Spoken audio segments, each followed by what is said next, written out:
ఒక డౌట్ ఉంది. ఇక్కడ రిజర్వేషన్స్ అనే ఉంది కదా,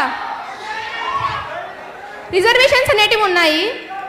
ఫ్రెండ్షిప్కి, లవ్ మ్యారేజెస్కి క్యాస్ట్ ఫీలింగ్ లేని చదువుకునేటప్పుడు, జాబ్స్ వచ్చేటప్పుడు రిజర్వేషన్స్ అంటున్నారు.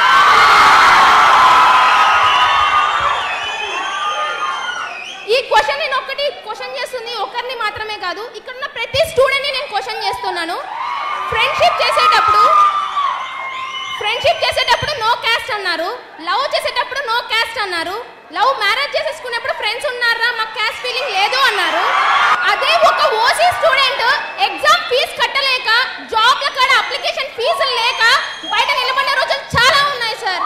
ఒక ఓసీ స్టూడెంట్ కి జాబులు లేక బయట ఉంటున్నారు కేవలం రిజర్వేషన్స్ వలన. ఆ రిజర్వేషన్స్ ఎందుకు? ఇంకో క్వశ్చన్, ఇండియా ఇప్పటికే డెవలపింగ్ కంట్రీగా ఉంది, ఎందుకు? ప్రతి ఒక్క గవర్నమెంట్ సెక్టార్స్లలో రిజర్వేషన్ అనేది ఖచ్చితంగా ఉంది. ఓసీ స్టూడెంట్స్ కి 1000 రూపీస్ అప్లికేషన్ ఫీ ఉంటాయి కదా, అదర్ క్యాస్ట్ వాళ్ళకి 250-300 రూపీస్ ఉంది. ఏ ఓసీల పేదవాళ్ళు లేరా? మేము కొన్ని బ్యాక్వర్డ్ ఎకనామీ, మాకు రైట్స్ ఉన్నాయి గవర్నమెంట్ జాబ్స్ తెచ్చుకోనికి, కానీ మాకు ఎందుకు ఇవ్వడం లేదు?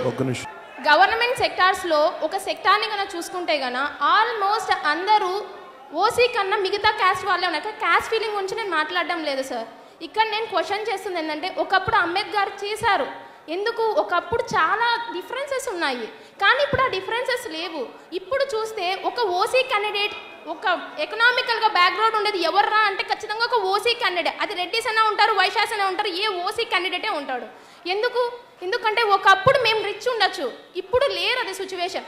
ప్రజెంట్ ఈ రాయలసీమను పాలించిన రాయల వారి ఫ్యామిలీ గుని ఇప్పుడు ఎకనామికల్గా బ్యాకే ఉన్నారు సార్.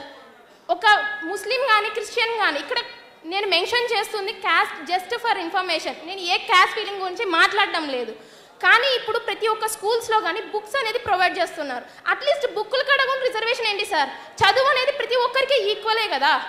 అట్లాంటప్పుడు ఇక్కడ ఎందుకు రిజర్వేషన్స్ నాకు అర్థం కావట్లేదు. ఒక గవర్నమెంట్ సెక్టార్లో తీసుకుంటే కన్నా, ఒక గవర్నమెంట్ సెక్టార్లో జస్ట్ ఫర్ ఒక పై అథారిటీ పీపుల్ చూసుకుంటే మోస్ట్లీ చాలా మంది బ్యాక్వర్డ్ కాస్ట్ వాళ్ళే ఉంటారు. ఎందుకు మీకే వస్తున్నాయి జాబ్స్ అంటే వీఆర్ ఫ్రమ్ రిజర్వేషన్. అది రిజర్వేషన్ అనేది గర్వంగా చెప్పుకుంటున్నారు, మాకెందుకు రిజర్వేషన్స్ లేవు సార్? నిజంగా చెప్పాలంటే నేను ఒక BTech final year student sir, Srinivasa institution నుంచి వచ్చాము. ఇక్కడ ఏంటంటే మొన్న రీసెంట్గా మేము గేట్ ఎగ్జామ్కి అప్లికేషన్ కట్టాము.